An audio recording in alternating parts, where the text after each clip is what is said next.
Welcome to Insider Insights Podcast, a place where we dissect everything social media. I'm Theo, content writer at Socialinsider and a longtime fan of everything social.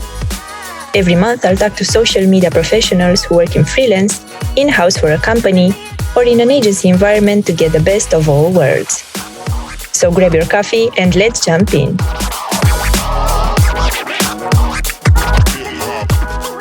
Anna Stoilodi is a social, customer engagement and care manager at Philips. With a vast experience in social media, Anna shares her experience in the different social media positions she's been in. She believes that media and creative go hand in hand, and stresses the importance of listening to the consumers to identify their needs and pain points. She is a strong believer that consumers should be placed at the center of each marketing strategy. Discover her professional journey. What skills do you need to follow this career? How the pandemic changed the social media strategy? How the agile methodology is being used in marketing? And more in today's episode. Hi, Anna. Thank you so much for accepting my invitation. It is a pleasure to have you as my guest, and I'm looking forward to hearing your story with social media. How are you? Fantastic. Hi, Theodora. Thank you for having me in your podcast. I was looking forward to it since day one. Basically, you invited me to join.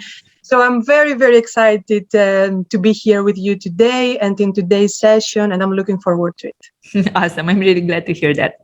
Okay, so let's start this podcast episode by getting to know you a little bit better. How would you describe yourself in a few words?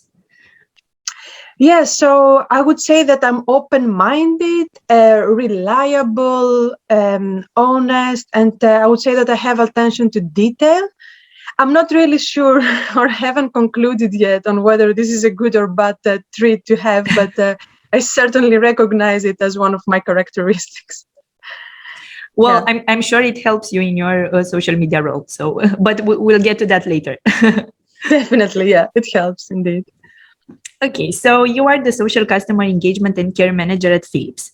Can you tell us how did you start your career in social media? Was it something that you planned, something that you always wanted to do, or was it something accidental? Yeah, I haven't planned for it, to be honest, but how it started is that I started with being a bit lost with what I wanted to do in general, because my bachelor's degree was quite generic. It was like business administration, and we had multiple courses that they were covering lots of aspects of business administration. So in general, I worked as a sales representative. I was a customer care and support agent, for instance, in a telecommunications company. I was a procurement officer in the National Healthcare Organization of my country, and I worked also in social media marketing back then in a startup company that was and still is connecting students with graduates and graduates with opportunities around the world. So basically, that was the click. I was exposed to social media marketing, and I loved it. And that's when I decided basically that I want to get a specialization in marketing. And I applied for a master's degree in marketing in the Netherlands and got admitted to the University of Groningen. And basically after that, a very nice marketing journey started in a company that I'm proudly part of, which is Philips. That is quite a story. And I love this kind of stories that don't follow the regular path, you know. So you work in sales, you work in other departments, but then you found social media and fell in love with it. And I find that really cool. Yeah, it was love from the first sight. Let's see. Yeah. Now, I know you have been with Philips for a couple of years and you've had several roles within the company. So can you walk us through your journey at Philips and describe your past roles?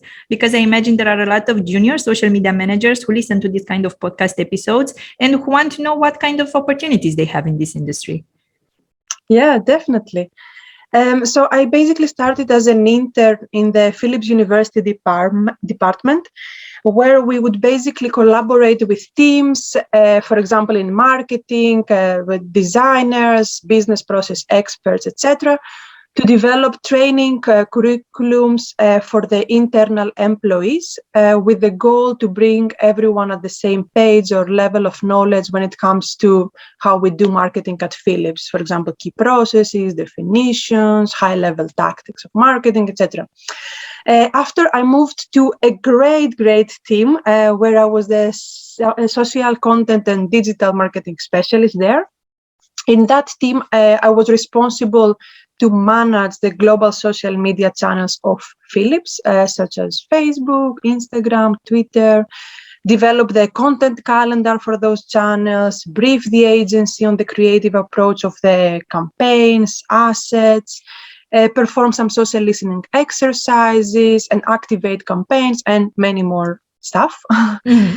Then in my next role as a social media manager, I was handed over a project to deploy a social media advertising tool within Philips that would bring transparency and structure on the way we do social media advertising. And I was also managing the partnership with Facebook. Now, I'm a social customer engagement and care manager, as you rightly said, Theodora, which is nice because I like also the engagement side and community management side of the business, because basically it's an extension of all the social media marketing activities that we do. Mm-hmm, mm-hmm. Yeah, so, you have quite a history with Philips. And yeah. You have such a nice evolution of your professional career within that company. So thank you for sharing that. I'm sure it will help a lot of people to have more trust in their powers and in definitely their skills. Yeah, we all start from somewhere, right? If you're eager to learn and constantly improve, you will for sure find your path for your career and what you like and love to do. Definitely, I definitely agree. Okay, so as you said, your role is a little bit different from the social media managers I've talked to so far.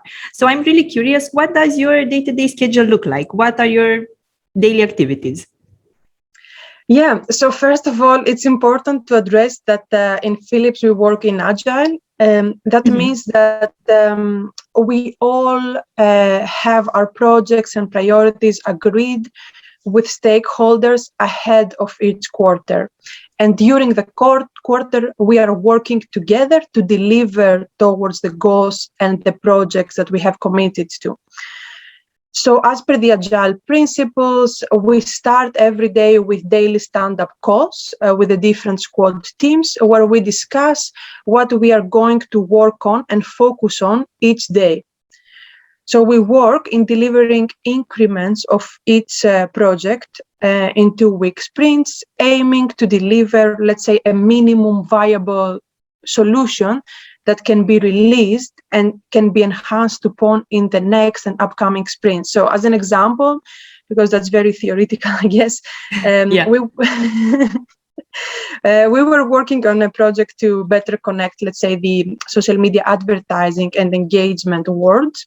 So for that, we have formed a cross-functional team with activation, consumer care, the agents, creation teams, markets, etc., with an end goal to do some technical setup and then develop a dashboard to help us track and get real-time consumer insights from the social media campaigns we were running, and then inform our media, creative, and marketing planning decisions accordingly with an end goal to increase campaign effectiveness. So in a sprint, we would collect, for example, all the requirements for the technical setup, and then we would aim to deliver against those requirements. In the next sprint, in the next 2 weeks, let's say, we would work on delivering the real-time dashboard that I talked about. And then in the sprint after, we would test, pilot the dashboard with the market, make improvements, and so on and so forth. So that's like a loop and a circle that we go through every time we work on a specific project. Mm-hmm, mm-hmm. I like that it's very organized, it's very structured. Yeah. And I think that's really important. Yeah, and it's very clear and transparent to everyone across the company and to stakeholders what we are going to work on and focus on. It helps, eliminate any clutter and focus on what really matters and on delivering against the business objectives and goals. So I think it brings some focus. For sure.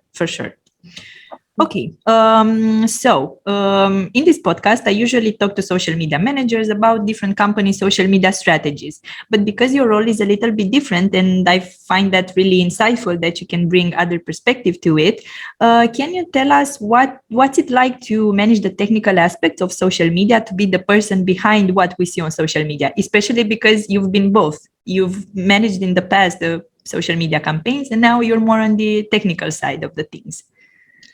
Yeah, indeed. So maybe, to be honest, the technical aspect doesn't seem that appealing and creative from the first glance.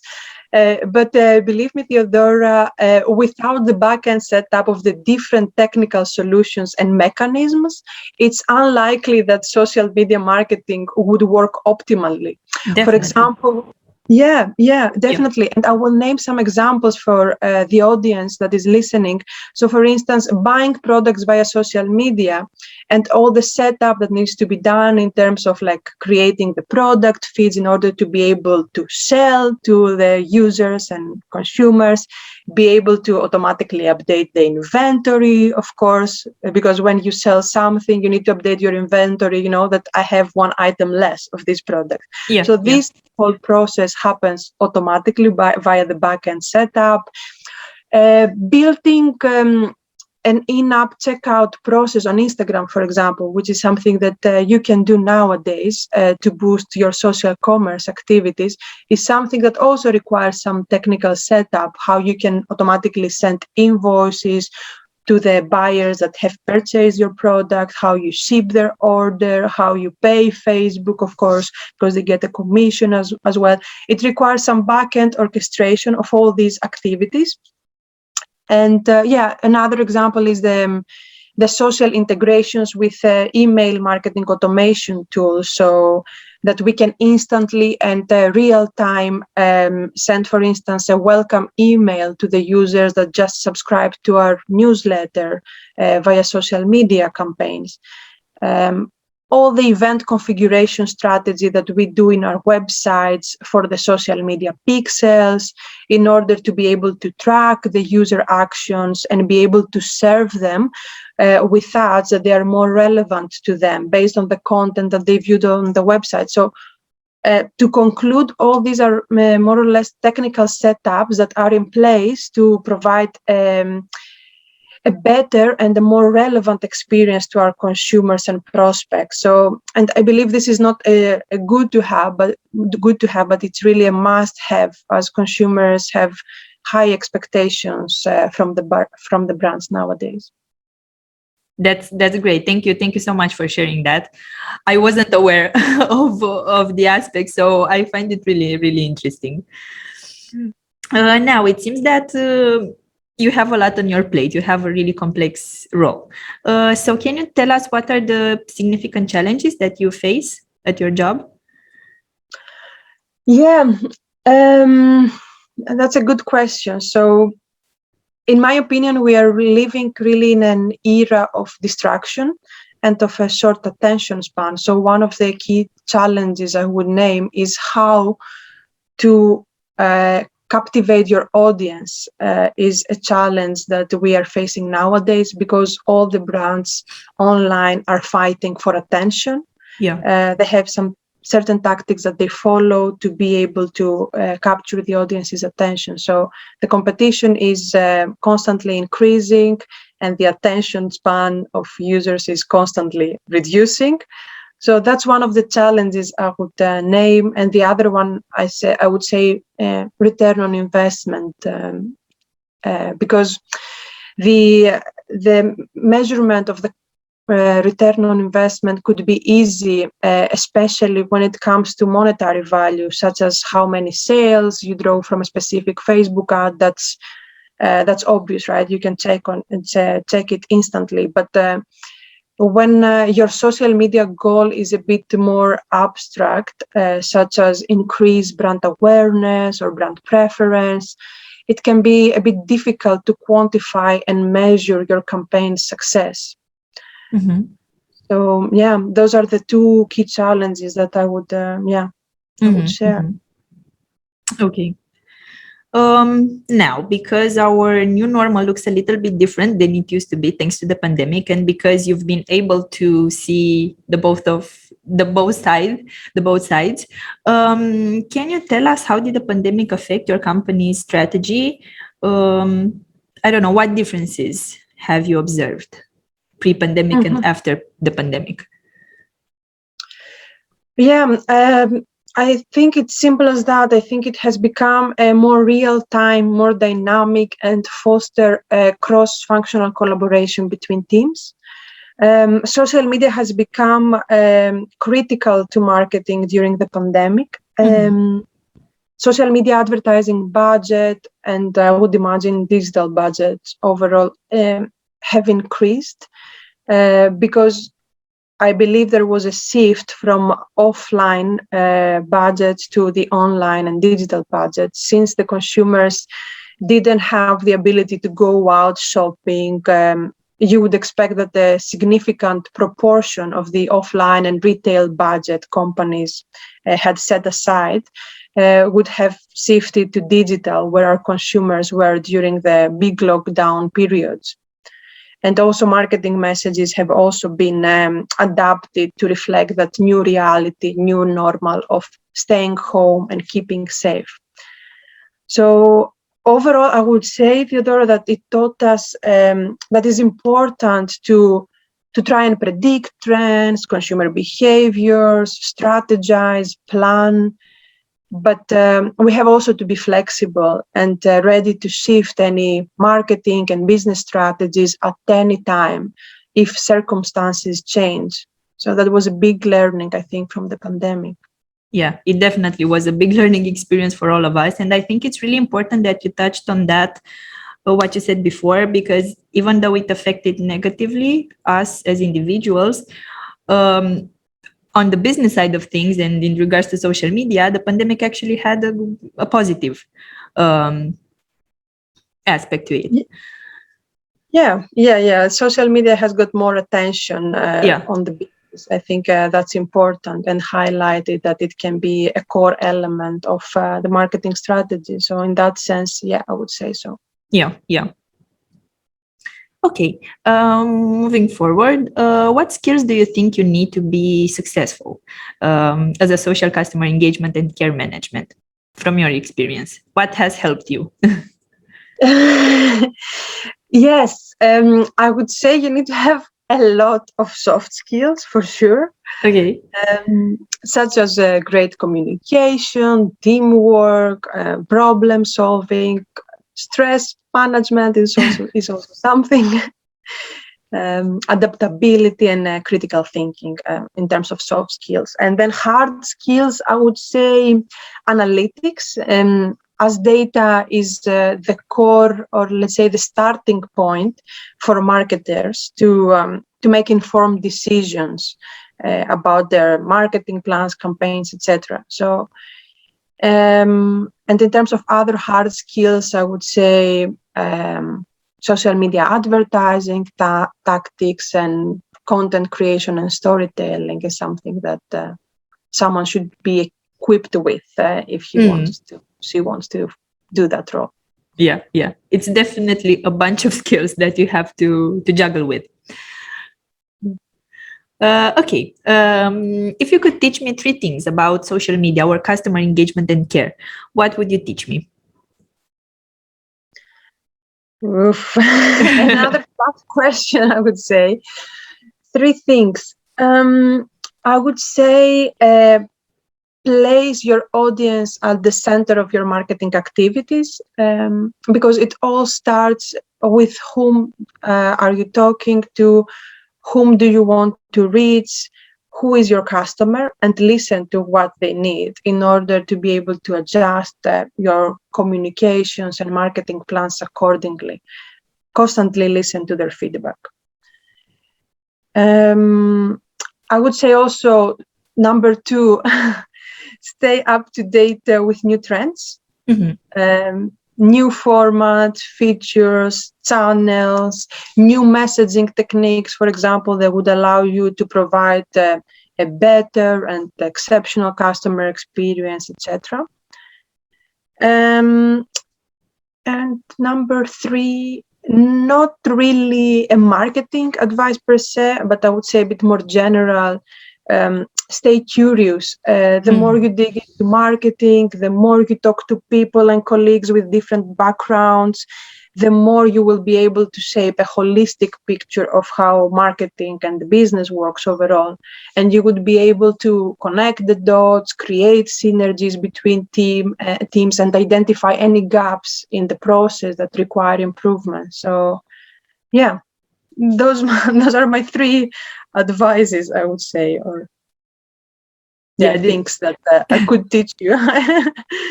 These are great, and actually I have heard about those in my previous discussions, especially about the first one. And I think it's really important to emphasize that sometimes social media forgets about the social in the combination of social plus media. So I, as you said, I think it's utmost important to focus all your social media strategies on your audience, because at the end of the day, this is to whom you're addressing. Exactly. You don't want to address to the entire world. That would be impossible.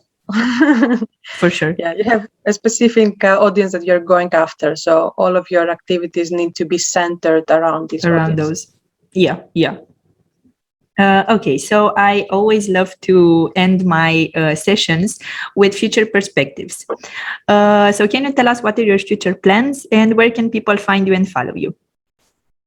Yes, so I have some plans for the future. And to be honest, I'm currently in a transition phase in my professional career, but I cannot fully and formally share any more information at this moment. Yeah, there is a change. Yeah, there is a change going on though, and when there is change, it's certain that change is going to grow you professionally, but also as a person. So I'm really looking forward to that transition in my professional career. And definitely you can find me and reach out to me on LinkedIn by typing my name, which is Anna Stoiludi.